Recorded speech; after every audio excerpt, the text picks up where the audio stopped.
सुराग बंद करने की क्या तरकीब थी?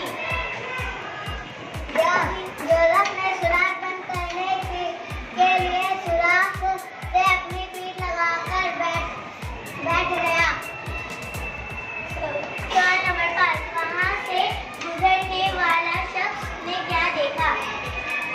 जवाब, वहां से गुजरने वाले शख्स ने देखा कि जोसेफ सर्दी से अकड़ गया है।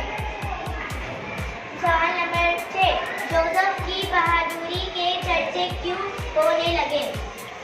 जवाब, जोसेफ ने अपनी जान की परवाह न करते हुए बस्ती को तबाही से बचाया था, इसलिए जोसेफ की बहादुरी के चर्चे होने लगे।